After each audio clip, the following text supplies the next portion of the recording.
रुपये देईन, मी हरलो तर तुम्हाला 10 देईन, तुम्ही हरलं तर मला 10 रुपये. बाबा म्हणजे तिकीट काढून आलं माझ्याकडे फक्त 8 आण्याचे. बरं काय हरकत नाही म्हणलं, तुम्ही मला 8 आणे 10 देईन. बाबांना म्हणलं हा सांगा. बाबांनी सांगितलं 1 तोंड 2 शिंग 7 पाय ओळखताय. म्हणलं काय? म्हणलं 1 तोंड 2 शिंग आणि 7 पाय ओळखताय. म्हणलं मी डबल ग्रॅज्युएट झालो, पण 7 पायाचं जनावर बघायचं थोडं म्हणलं ऐकलं की नाही. 5 जाऊन जवळ आलं त्याला 7 पायाचं जनावर सापडा. घाट्यान 10 रुपये म्हणला बाबा कुठं. बाबा म्हणला मी हरलो, हे 10 रुपये घ्या. बाबांनी घेतलं 10 रुपये मोठी. बाबा म्हणले मी हरलो 10 रुपये दिले. म्हणलं दिले. मग म्हणलं याचं उत्तर तुम्ही सांगा. बाबा म्हणले मला बी माहित नाही. मग म्हणजे तुम्ही बी हरवा द्या. त्याने म्हणलं घ्या त्याचे. मला विनोद नाही सांगायला. त्यांनी 10 रुपये दिले, त्याला त्यातलेच 8 आणे परत द्यायला बाबांची काही नुकसानी का, काही तोटा आहे का, काय वाईट वाटायचं कारण. त्याने आजचे 24 तास आपल्याला आयुष्य दिले, त्याला त्यातलं 1 तास द्यायला आपलं काही तोटा आहे का, काय फरक होईल का? नाही. 1 तास, अर्धा तास, 10 मिनिटं त्याने आज त्याला त्यातलंच करून द्यायचं. आपलं काय द्यायचं ते नाही. ते दिले परमेश्वराने, ते काय द्यावा इतर जणांनी. ते समाज देऊ शकत नाही जे भगवंताने दिले, आणि जे भगवंताने दिले त्याला त्यातलंच परत द्यायचे. गंगेच्याच पाण्याने गंगा पूजन करायचे.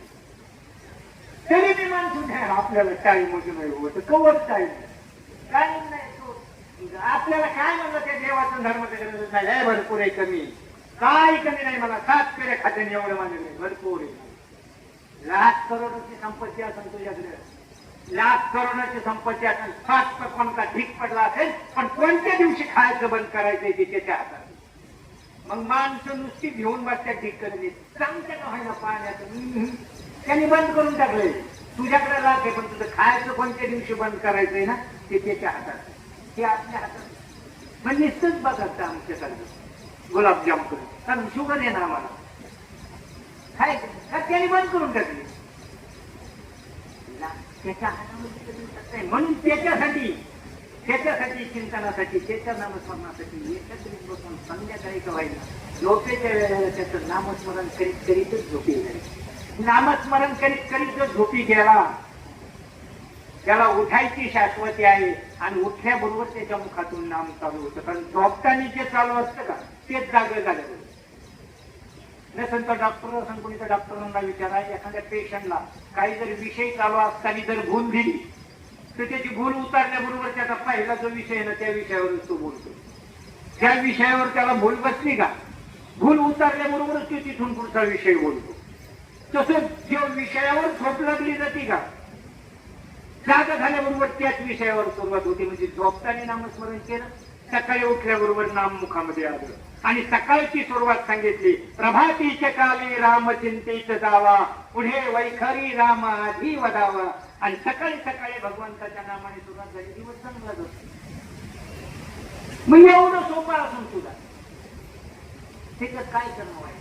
म्हणून खऱ्या अर्थाने आयुष्य किती आहे याच्याकडे न पाहता कर्म किती चांगले आहे याच्याकडे, आणि आपल्या कर्मावर कर्म ही श्रेष्ठ व्हावा, कर्म ही उत्तम व्हावा, कर्म वाचेचं चांगलं असावा, कर्म इंद्रियाचं चांगलं असावं, आणि कर्म मनाचं चांगलं असावं. कारण मन काय करतं, सगळा कारभार मनच करते, सगळा कारभार. आणि देवाला तेच पाहिजे, तू म्हणे हे, कारण ते आवडत नाही ना. मग तू काय, तू म्हणे हे मीच करी माझ्या भजनी प्रेम, तू मनच माझ्या स्वरूपाला अर्पण करून टाक. कारण मनले आवडते, घरीच लगेच कुठे जाते. मग मनाने जर चित्तामध्ये भगवंताला स्मरण केलं तर आज त्याची वृत्ती तयार होते. म्हणून मन, आणि ते मन कुणाला बी द्यायचं नाही. एक तर मन स्वतःजवळ ठेवायचं, नाही तर देवाला द्यायचं, देवाला अर्पण करायचं. नाही तर सद्गुण. मन किती पावर हे मनावर विजय मिळवणं. नवनाथ ग्रंथामध्ये आगमन घेणं कुणाच्या मागे काही का नाही विषय. नवनाथ ग्रंथ आगमन फक्त मन म्हणलं सद्गुरूला देऊन टाकलं, त्याला पाय सुद्धा उचलतात. एक न डोक्यावर घेऊन उभं राहिले ते 12 वर्ष. कारण फक्त त्याच्या मनात आलं तर घरी जातो, अरुण म्हणला मन म्हणतंय ना घरी जातो, नाही जायचं. मन हे प्रत्येकाला आहे, पण ते भगवंताच्या चरणी अर्पण करणं. कसं अर्पण करायचं म्हणा, ते तिथेही राहत नाही. तिथे कसं राहत, त्याला हळूहळू सवय लावावं लागते. आपल्या मनावर दुसऱ्याने ताबा घेऊ नये, आपल्या मनाचा ताबा दुसऱ्याने घेऊ. म्हणून वाक्याने चांगलं करायचं. आणि ज्या वेळेस लीनता आणि नम्रता प्राप्त होती त्यावेळेस खऱ्या अर्थाने शरीरातून घडणारी सगळी कर्म ही सात्विक होतात. मग लीनता प्राप्त व्हावा माणसाला आणि नम्रता प्राप्त. लीनता आणि नम्रता ही आयुष्याचा दागिना आहे. काही माणसाजवळ नम्रता नाही आणि काही अहंकार माणसाजवळ लीनता नाही. आणि लीनता हा सगळ्यात मोठा दागिना आहे. नम्रता हे त्याचे खऱ्या अर्थाने संस्कार आहे. मग रामायण जर पाहिलं तर नम्रतेवर लीनतेवर संगत आहे. ऐकावा कुणाचं, ऐकू सगळंच येतं, ऐकू येणं ना ऐकणं यात फरक आहे का नाही. रामायणामध्ये काही इतकं भाग्यवान कुणीच नाही. सगळ्यात मोठं भाग्यवान जर रामायणातलं पात्र कोणतं असेल तर ते काही तुम्ही म्हणता काही उदो करायला लागलं कायच भाग्यवान ते. कारण पवित्रचे कुळ पावन तो देश तेथेच हरीचे दास जन्म घेती या युक्तीप्रमाणे कैकेयीचा जन्म राजघराण्यात आहे. पहिलं भाग्य तिचा जन्म राजघराण्यात आहे. दुसरं भाग्य तिचं लग्न राजघराण्यात झालं.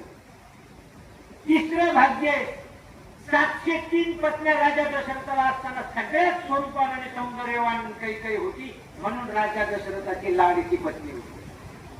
चौथं भाग्य आपल्या मालकाचा मोठेपणा किती असावा, त्याच्या बरोबर त्याचं बक्षीस आपल्याला मिळावा. प्रत्यक्ष इंद्रदेवाने दैत्यांचा संहार राजा दशरथाने केल्यावर इंद्राने स्वतःच्या आसनावर बसून राजा दशरथाबरोबर कैकेयीची पूजा केली. किती मोठं भाग्य. इंद्रदेवाने स्वतःच्या आसनावर बसून राजा दशरथाबरोबर कैकेयीची पूजा केली होती. एवढी भाग्यवान एवढ्यावरच थांबलं नाही, लय पुण्य करावं लागतं. तेव्हा उदरी कुशीमध्ये भाग्यवान मुलगा जन्माला येतो. जिच्या कुशीत भरतासारखा भाऊ आणि भरतासारखा भक्त जन्माला आला. तिचं भाग्य किती गोड. अशा सहज भक्ताला सुद्धा जगद्गुरु तुकाराम महाराज म्हणतात धन्य माता पिता तयाची. मग भरतासारखा मुलगा तिच्या कुशीत जन्माला आला, ती किती भाग्यवान आहे. भरतासारखा भाऊ तिच्या कुशीत जन्माला आला, ती किती भाग्यवान आहे. एवढी भाग्यवान असून सुद्धा मी म्हणलं ना चांगल्यापेक्षा वाईटाची पावर. एवढी भाग्यवान असून सुद्धा नावासहित कलंकित आहे. नावासहित कलंकित. आजही नावासहित कलंकित म्हणजे कुणी गरीब असू द्या श्रीमंत असू द्या, कोणाच्या घरी कशी मुलगी जन्माला येऊ द्या, पुरीचं नाव कैकेयी कुणी ठेवी. एवढ्या आजपर्यंत ऐकलंय का आपल्या मुलीचं नाव कैकेयी ठेवलं म्हणून. राजा दशरथाची एवढी भाग्यवान पत्नी आहे, मग पुरीचं नाव गुड्डी ठेवता येईल, कैकेयी ठेवायला काय ठेवता येईल. कोण कैकेयी कलंकित नावाचं कैकेयी नाव समाजामध्ये कैकेयी नावाची मुलगीच नाही. म्हणजे समाजात कैकेयी नाहीच असं म्हणायचं तुम्हाला. नाहीच का नाही. अहो घर फुटलं म्हणजे समजायचं कैकेयी. इथं कुठेतरी कैकेयी आहे, हिला कुठे का कैकेयी बदनाम झाली, का एवढी भाग्यवान कलंकित झाली. ती फक्त ऐकलं मन खरा. आयुष्यात ऐकावं कोणाचं याला मन खाला, ऐकावं कोणाचं. आणि लय मन खरा आहे समाजामध्ये, लय मन खरा. चांगलं चालून देत, चांगलं चालल्याला देखतच नाही. मग काय कर्मातून घ्यायचं काय. एवढी महान असणारी राजाची भाग्यवान असणारी कैकेयी फक्त मन खरंच ऐकलं कलंकित झाली. जर कैकेयी कलंकित होत असेल तर आपण नाही व्हायचं. कोणाचं बी ऐकू, कुणाचं ऐकावा. फार किती गरीब असू द्या, फार किती लहान असू द्या, साक्षी असू द्या, भांडी घासणारी असू द्या, ती दासी जणी भांडी घासणारी, दळण कांडण करणारी, तिने ऐकलं कुणाचं. नामदेवाचं ऐकलं, नामदेवाचं. तिने नामदेवाचं ऐकलं, विश्वाचा मानस केलं तो लोकांनी. ऐकावा कोणाचं जीवन. हा उगत लय मोठी गाडी येईल, लय कडक कपडे येईल, लय मोठं पाकिट येईल, मग त्याचा ऐकू हा त्यातला प्रश्न नाही. कोणाचं ऐकावा. आपल्याला समजते त्याचं ऐकावं. सोपी भाषा हीच ना की आपल्याला समजत नाही ते ऐकून काय उपयोग. कोणाचं ऐकावं. जे आपल्याला समजतंय ना त्याचं ऐकावं, किंवा आपल्याला समजायसारखं सांगेल त्याचं ऐकावं. कारण ऐकणं हे कर्मच आहे ना. काही बी ऐकून जमत नाही. ऐकू काही बी, पण ऐकू येणं ना ऐकणं यात फरक आहे. रस्त्याने एखादा शिव्या देत चालले त्यानंतर आपल्याला ऐकू यायचे नाही. आल्या पण आपण ऐकल्या, ऐकू आल्या पण आपण ऐकल्या नाही. मग ऐकू येणं ही नैसर्गिक कृती आहे, पण ऐकणं हे आपल्या हातात आहे. ऐकायचं का नाही ऐकायचं, ऐकायचं का नाही ऐकायचं हे आपल्या हातात आहे. ते चाललं होतं बोलत पण आपण काय ऐकलं नाही, ते आपल्या हातात. आपली कर्म दुसऱ्याने करावं. आपली आपल्या कर्मासाठी एवढे महान संत वाङ्मय आहे, एवढं संत साहित्य आहे, ते कधी गेल्यावर वाचायचे का? स्वामी महाराजांनी सांगितलं ना, मरणाआधी सावध व्हावे आणि आपले स्वहित करून घ्या. मृत्यूच्या अगोदर सावध व्हा आणि मृत्यूच्या अगोदर सावध होऊन आपलं हित काय असेल ते करू. जन्म त्याच्यासाठी मिळालेला आहे, एक दिवस जायचंय. जाण्याच्या अगोदर धन दौलत संपत्ती परिवार हा संचिताने मिळतो आणि त्या संचितावर ठेवा. परमार्थ हा प्रयत्नाने करायचा असतो. प्रयत्न करत तिथं करा, पण इथं प्रयत्न करीत नाही. काया प्रकृती प्रपंच देणे माऊली सांगतात काया आणि रात्रंदिवस परमार्थासाठी प्रयत्न करणार, आत्महितासाठी प्रयत्न करणार आणि हेच प्रयत्न. आज खऱ्या अर्थाने एका वडिलांची दशकरी 28 वर्षाचं वय लावलेलं आहे. आयुष्य प्रारब्ध संचितावर आहे. प्रत्येकाला एक दिवस नाही एक दिवस संचित संपल्याच्या नंतर जायचं आहे. पण वडील गेल्याच्या नंतर त्या परिवाराची काय अवस्था होती ती ज्यांचे वडील आज हयात नाही त्यांना माहिती. वडील नावाचे हयात आहे तोपर्यंत नाही सांगत. आईबद्दल सगळे सांगतात, बापाबद्दल सांगायला थोडस कमी करतं. कारण बाप मागत असतो, बाप सापड असतो, बाप मारीत असतो. कुणासाठी कशासाठी बाप रागवत असतो?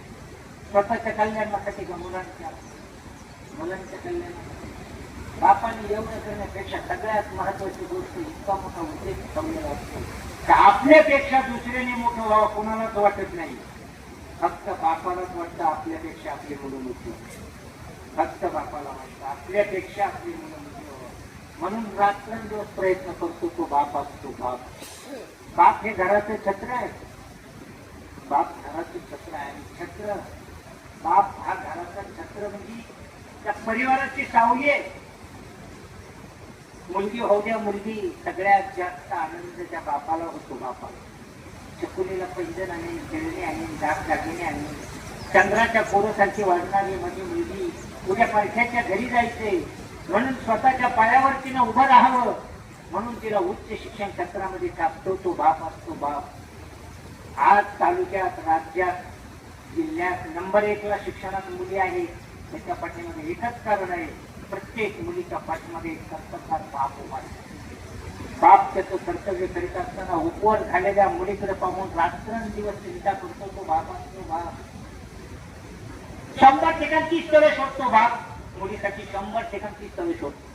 काय 100 स्थळ शोधायच्या पाठीमागचा उद्देश असतो बापाचा? एकच उद्देश असतो, असं स्थळ माझ्या मुलीला मिळावा, तिला आयुष्य बनवतो.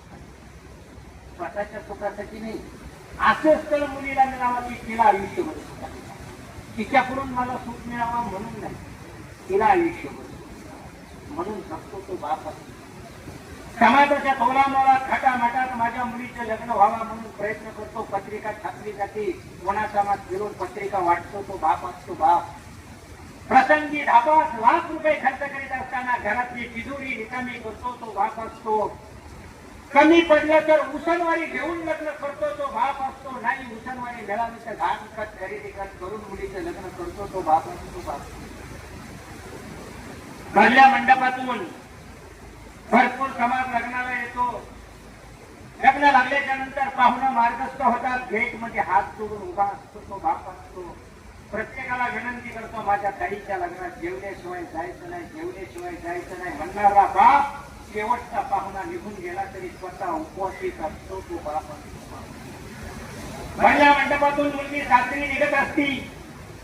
संत पावलाने मुलगी चालत जाऊन आईच्या गळ्यात पडून रडत असती. हळू पावलाने चालत जाऊन मुलगी बहिणीच्या गळ्यात पडून रडत असती. हळू पावलाने चालत जाऊन मावशीच्या गळ्यात पडून रडत असती. मंडपाच्या कोपऱ्यामध्ये खांबाला टेकून उभा असतो तो बाप असतो. पोटातला हुंका पोटातच दाबून धरतो आणि इकडे तिकडे पाहण्याचा प्रयत्न करतो. गाडीपर्यंत मुलगी जाते, गाडीत बसण्याची वेळ येते, इतक्यात तिच्या लक्षात बाप येतो. बाप इतक्या वेळ हळूवार पावलाने चालणारी मुलगी बापाकडे पाहते आणि हरणाच्या वेगाने धावून जाते आणि कडकडून बापाच्या पोटाला मिठी मारती. बाप तुझा पुरीला घट्ट पुटुशी आवळून धरतो. इतक्या वेळ पोटात दाबून धरलेला हुंक्याचा कडा लोट होतो. आमचा बाप आयुष्यात एकदाच रडतो आणि आयुष्यात एकदाच रडतो आणि अश्रूचा अभिषेक मुलीच्या मस्तकावर करतो.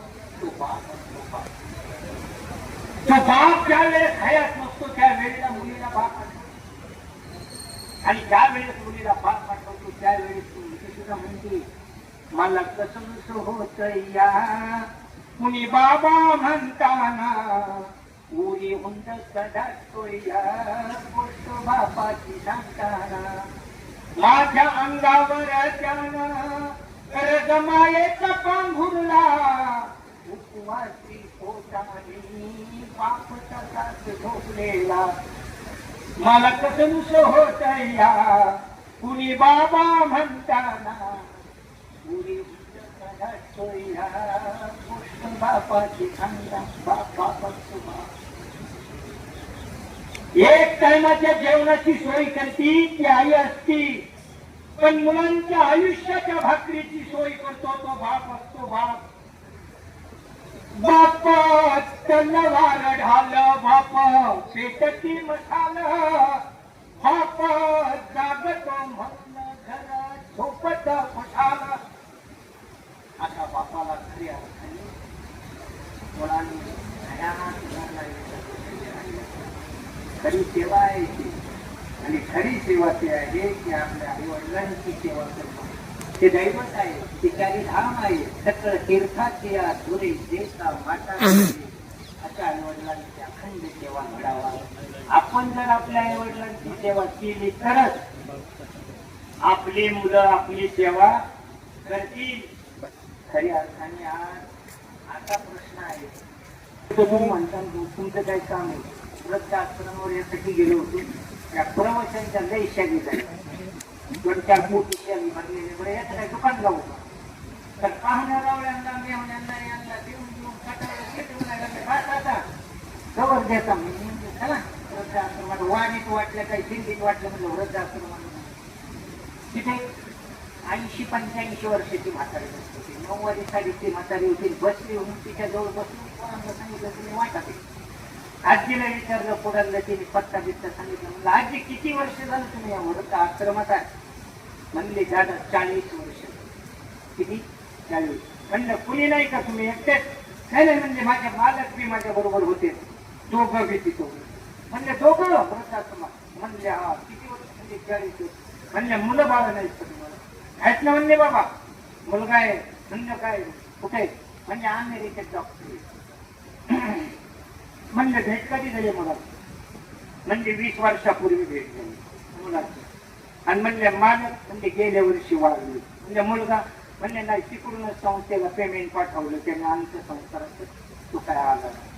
एवढं ऐकल्याच्या नंतर मी आजीला आजी पुढचा जन्म जर तुम्हाला माणसाचा मिळाला आणि तुम्हाला माणसाचा जन्म मिळाला आणि मुलगा तर तुम्ही देवाजवळ तुमच्या मुलाला काय बनवता. तुम्हाला जर मुलगा झाला तर तुम्ही तुमच्या मुलाला काय बनवता. त्यांनी सांगितलं तुम्ही महाराज आहे म्हणून सांगते म्हणजे पुढच्या जन्मी जर मला माणूस म्हणून जन्म मिळाला आणि मला जर मुलगा झाला तर मी माझ्या मुलाला फक्त शेतकरीच बनेल. म्हणलं शेतकऱ्याचा जर आत्महत्या करण्याचा शेतकरी बनेल नाही. म्हणजे दादा 40 वर्ष झालं मी विचार जिथं मंत्री आले संत्री आले डॉक्टर आले कलेक्टर आले पण उद्या 40 वर्षात एक सुद्धा शेतकरी आपल्या आई वडिलांना घेऊन या वृद्धाश्रमात आला नाही. म्हणून पुढच्या जन्मी मुलगा बनवेन तर शेतकरी. म्हणून शेतकऱ्यांचा वर्ग आजही आपल्या आई वडिलांची अर्धी भाकरी खाऊन ठेवायला घरी खरी सेवा आहे. हे खरी चारी धाम आहे आणि तिथंच आपल्याला ते टिकवायचे. आणि हे जर आपण टिकवणार नाही तर ती त्यांची परिस्थिती त्याच्या दुप्पट आपली. कारण एका म्हाताऱ्याचा असा हाल होतो. करोडो रुपयाची संपत्ती गाडी बंगला बांधून ठेवणं मुलाला. म्हातारं झाल्याच्या नंतर म्हातारी लई म्हातारी बांधली येत नाही. बंगलं बांधाय बोलते नाही म्हातारी ते झोपडीत असतात बाजूला. अरे यांची चांगली चांगली माणसं यायची असतात आणि हे म्हातारा काय आता त्याची अवस्था फार जायची असते. असं म्हाताराच्या बांगल्याच्या बाहेर झोपडी आणि त्या झोपडीत म्हातारा. आता त्या झोपडीत म्हाताऱ्याला काही लागलं तर तिथं पण डॉक्टरची बेल लावली होती. म्हाताऱ्याने तिथं दुरी वाढायची. ती किचन मध्ये दोन बेल वाजायची. कंडक्टरने बेल वाढली दुरी वाढल्यावर कशी बेल टाकलं त्यावर तशी म्हाताऱ्याने तिथं दुरी वाढायची. म्हातारा पार खाल्लेलं होतं ती किचन मध्ये बेल वाजायची. मग तिथून कुणीतरी जायचं काय पाहिजे मग त्यांनी सांगायचं पाणी पाहिजे. आता असं कारण कधी तुम्ही आज काही एसटीतल्या लोकांनी आरडा बेल वाजल्याशिवाय कंडक्टर ड्रायव्हर गाडी हलवीत नाही. तशी किचनला त्या ड्रायव्हर सारखी सवय लागली. बेल वाजली तरच म्हाताऱ्याचं ध्यान व्हायचं. तसं कुणी बेल वाजली तरच म्हाताऱ्याचं ध्यान व्हायचं कारण ही बेल वर गेली तशी गेली. आणि एक दिवस बांधणारी झाली की थोडीच उंदरांनी मध्ये खाऊन टाकली. थोडी खाऊन टाकली म्हातारा डोळे ओढून ओढून जमलं. 4-6 दिवस ती बेलच वाजली नाही. इकडचं तिकडे कोणी गेलं. याला तेवढे बेल वाजले शोधायचे. 5-6 दिवस बेल वाजले. 5-6 दिवसांनी कोणाच्या ध्यानात आलं म्हणजे अरे आता ते बेल वाजले नाही म्हाताऱ्याची काय मानगड होती. 2-4 दिवस म्हणून जाऊन बघा त्याचं म्हाताऱ्याला काय मला अंत्यसंस्कार लगेच ताबडतोब अंत्यसंस्काराच्या काय म्हणजे काय म्हाताऱ्याची काठी आणा चकमा आणा. म्हाताऱ्याची काठी ठेवली तिथे चकमा ठेवला चकमा ठेवल्या पाठवा ठेवला त्याचा काही सुपारी पाठवा ठेवला. ती बेल आणली ती बेल सुद्धा त्याच्यावर ठेवली. त्याच्यावर ठेवल्याबरोबर ना तो पळत आला त्यांनी उचलून घेतली. म्हणला काय आणि म्हणला ही बेल काय त्याचं म्हणलं हे नाव द्या. म्हणला ती म्हाताऱ्याची आहे. म्हणला ती म्हाताऱ्याची बेल म्हाताऱ्या सांग द्यावं लागते. म्हणला नाही म्हणला मला लागत. म्हणलं तुम्हाला काय तुला काय लागत आणि म्हणला तुम्ही म्हातारा झाल्यावर करून आणू तुम्ही म्हातारा झाल्यावर आणि नाही म्हणलं ते म्हाताऱ्याची म्हाताऱ्या म्हणला म्हाताऱ्याला द्यायचं असेल तर गाडी म्हाताऱ्याची शेल म्हाताऱ्याची म्हाताऱ्या सांगा गाडी म्हाताऱ्याची म्हाताऱ्या सांगा बंगला म्हाताऱ्या सांगा शेती म्हणला हे सगळं तुम्हाला लागतं. म्हाताऱ्याचा बंगला तुम्हाला लागतो. म्हाताऱ्याची शेती तुम्हाला लागते. म्हाताऱ्याची गाडी तुम्हाला लागते. ती तुमच्यासाठी होती बेल माझ्यासाठी कारण ही मला लागेल तुला कोणी शोधू म्हणला. तर आपण जेवढं बघणार आहे ना तेवढंच आपल्याला पुढे भोगावं लागणार आहे. म्हणून शेवटच्या श्वासापर्यंत त्यांची सेवा असते. आणि त्या सेवेमध्ये तर खरं आई वडील जिवंत असता नाही केली तर त्यांची सेवा ती केल्यावर मग कशाला म्हणतो देवा देवा. बुंदी लाडूच्या पंक्ती बसवशील नंतर तू जेवाया. काया झिजवून तुझ्या शिरावर धरली सुखाची छाया वेड्या. विसरू नको त्या आई बापाची माया. आई वडिलांची माया. आई वडील आई धाम आहे. वडिलांचे 2 पाय आणि आईचे 2 पाय. किती पाय झाले 4. एकाचं दर्शन एकदाच घेता येतं म्हणजे एका टायमाला 2च पाय मिळतात. एका टायमाला 2च धाम घडतात. एका वेळेस 4 धाम घडत नाही. हे 4 धाम आपल्या घरी आहे तोपर्यंत कुठेही जायची गरज नाही. काही शोधायची फक्त काय नाही किती कामात असू द्या. कामावर आल्याच्या नंतर आई असेल आईला फक्त विचारायचं आई जेवलीस का काय. जरी आपल्याला उशीर झाला किती उशीर होतो बरं का मुलगा घरी येतोपर्यंत आई झोपत नसते. जागीच असते ती आई. बाकीच्यांना उठावं लागतं दार ठोकून दार वाजवून बेल वाजवून उठावं लागतं पण आई जागीच असते. आमची जागीच असायची. मी रात्रीच्या 2 वाजता गेलो ना तरी माझी आई म्हणायची आज नाही उशीर झाला लांब होता जा आई तू झोपत जा जागू नको. मी थोडासा खवळा म्हणून झोपून घ्यायची. सकाळच्या बारी विचारायचं रात्री फार टाइम झाला रे 1:30 वाजली होती. तू झोपायला सांगितलं तर तू दार लावून मी जागीच राहते की 1:30 वाजली होती म्हणजे तू काय होती जागीच होती. जागी रात्रीची आई असते म्हणून आईला फक्त म्हणायचं आई जेवलीस का झोप. वडील असते काही आडवं येत नाही ती आपल्या कार्यात. फक्त विचारायचं दादा अमुक अमुक कार्य करायला घेतो काय करायचं विचारायचं आणि आपण आपलंच काम करायचं. किती बरं वाटतं तुला आता माणसा किती बरं वाटतं माझे पोरग बरं का मला विचारल्याशिवाय काही फक्त विचारायचं त्याच्याकडून का पैसे घ्यायचे कशाला काही द्यायचे काही नाही. पण त्या समाजात त्याच्या अंतःकरणामध्ये किती समाधान वाटतं. माझं पोरग मला हे केल्याशिवाय काही करीत नाही बरं का, बाकी एवढ्यातच खुश. आणखी बाजार असतील तरी लागली जाते कधीच ते कोण फार किती त्रास होऊ द्या आपल्या मुलापासून. मला एका प्रवचन मध्ये तिकडे घाटावर गेल्याच्या नंतर एक जण म्हणला महाराज काय वाचन म्हणलं या आत्मस्वरूपाचं लिहायचं आत्म्याचं आई वडिलावर बोला म्हणलं. आई वडिलांना लेकराचे म्हणजे एवढा समाज जमलाय ना, एकातल्या एकाने उभं राहून सांगायचं माझा पोरगा मला त्रास देते सांभाळायचं. एकाही उठाना ना, एकाने तरी सांगायचं माझा मुलगा मला त्रास देतो. म्हणलं हिथं कोण सांगत. मग म्हणलं तुम्ही तुमच्या पोरांचं सांगायला सांगत नाही, मी काय मोकळाय का तुमच्या पोरांची सांगायला. तुम्हाला तुमच्या आणि कोणत्याच बाप आई मुलांच्या बद्दल किती त्रास झाला तरी वाईट सांगत नाही. हा स्वाभिमान असतो म्हणून तो जतन करायचा. कसे असले तरी त्यांना त्यांचा आपल्या मुलांचा आदरच होतो. आपले संस्कार चांगले असावेत. आपल्या कर्मामध्ये काय शिल्लक राहते याचा सर्वच हिशेब करायचा. सर्वच आज केलेली चांगली कर्म शक्यतो वाईट बोलायचं टाळायचं. कधी बोलायचं बंद होईल याचा भरवसा नाही. कारण वाचाय ती गेली तर पुन्हा येत नाही म्हणून तिला जपून वापरायची. म्हणून जपून आयुष्यात कोणाला वाईट बोलायचं. एखाद्याने जर समजा तरी काय वाईट केला असताना शांत राहायचं. शांततेत प्रतिक्रिया द्यायची, वाईट शब्दात नाही. वाईट शब्दांनी जशी आपली किंमत कमी होती तसं पुण्य कमी होतं. आणि पुण्य कमी झालं पाप शिल्लक राहिलं तर भोगायला वाईटच येतं.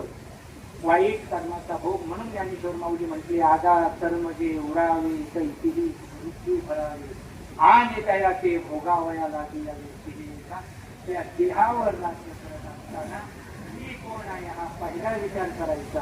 कोण आहे मी आत्मा आहे. ज्ञानेश्वर माऊली सुद्धा म्हटली आहे मी कोण करावं विचार म्हणे ज्ञानेश्वर निवृत्तीचा. आने की वाट कोण जाणे का घाट कोण कमी का पाठ कोण जीव कोण शिव कोण शिव का स्वरूप कोण. अहंकार शून्य जगायचे आणि आपल्याला अहंकार राहिली थोडी नाही. कोणाला धनाचा असतो, मानाचा असतो, शास्त्रीचा असतो, संततीचा असतो, कशाचाही अहंकार असतो. ज्ञानाचा विद्येचा सुद्धा असतो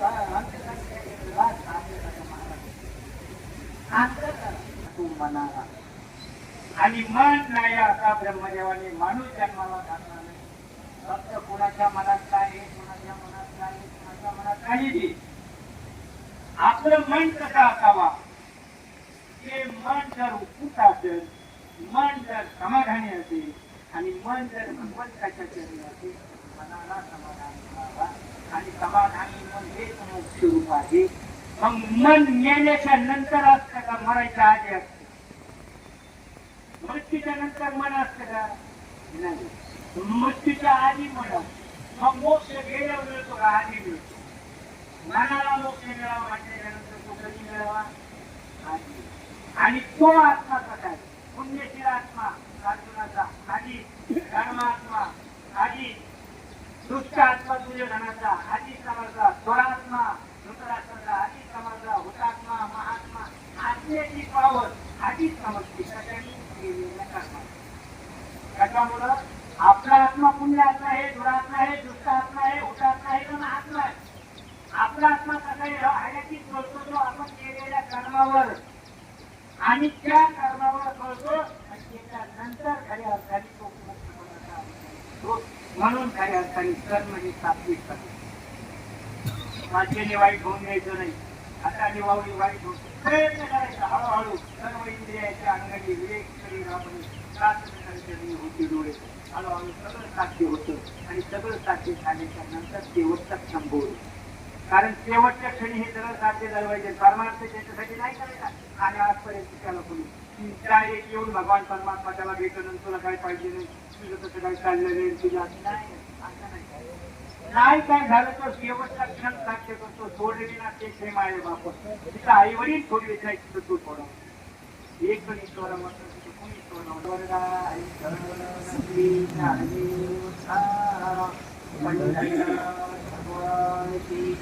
माऊली ज्ञानेश्वर महाराज, जगद्गुरु तुकाराम महाराज, योगीराज शंकराज महाराज की नमः पार्वती पती हर हर महादेव ठिकाणी मान्यवर मित्राच्या तीरावरती आज या ठिकाणी स्वर्गवती जगन्नाथ नारायण गायकवाड वय वर्ष 87 आणि त्यांचा आज या ठिकाणी दक्षिण विधी संपन्न होत आहे.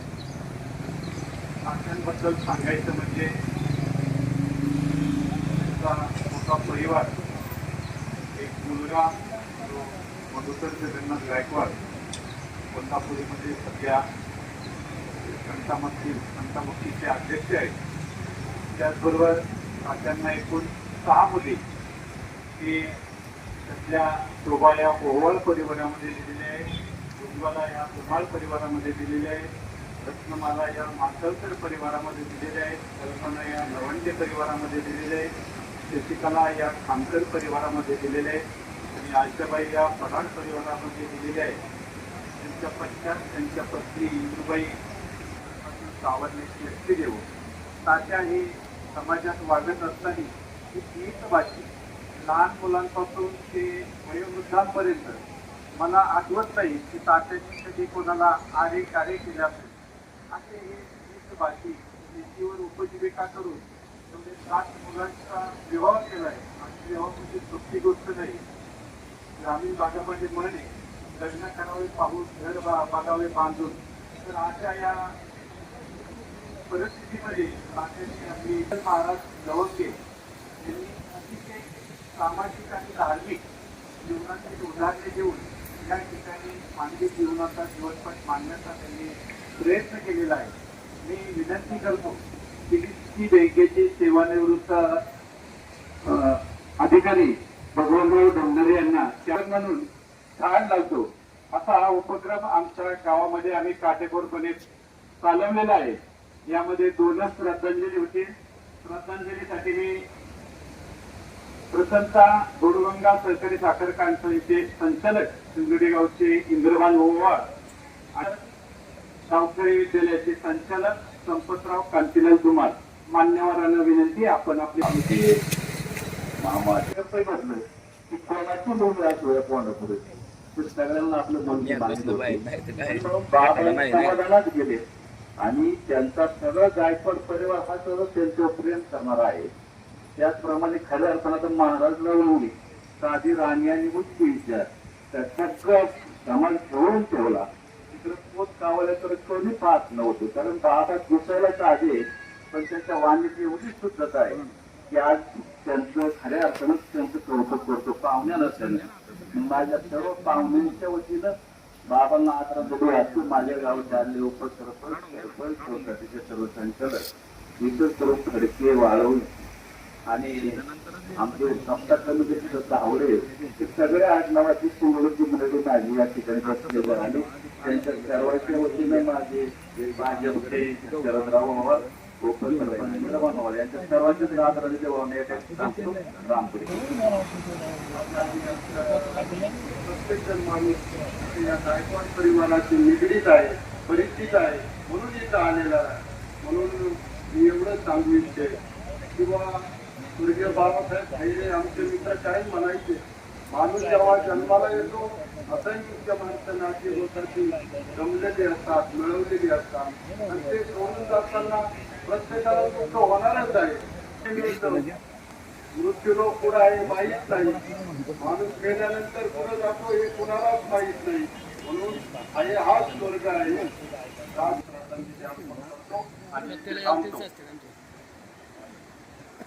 आणि त्यानंतर आलेल्या सर्व पाहुण्यांची पदाधिकाऱ्यांची या ठिकाणी श्रद्धांजली समर्पित झालेली आहे. आणि हरिभक्त परायण सोपानराव गाडगेबारांना विनंती करतो की आपण पसायदान म्हणण्यासाठी पुढे यायचे.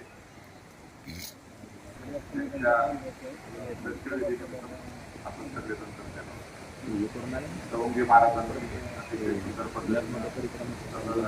साध्या भाषेमध्ये समाजामध्ये कायम कैलासवरती आंदोलनाच्या राजकारणामध्ये समाजकारणामध्ये खंबीरपणे भावकीतलं एक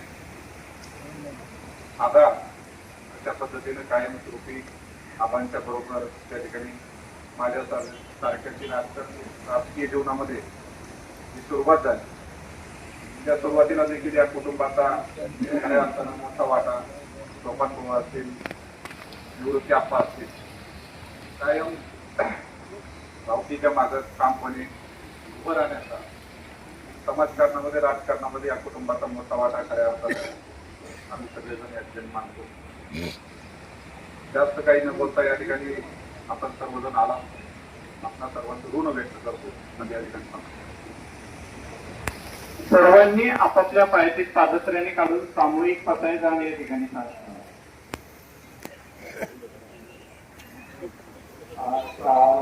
विश्वात्मके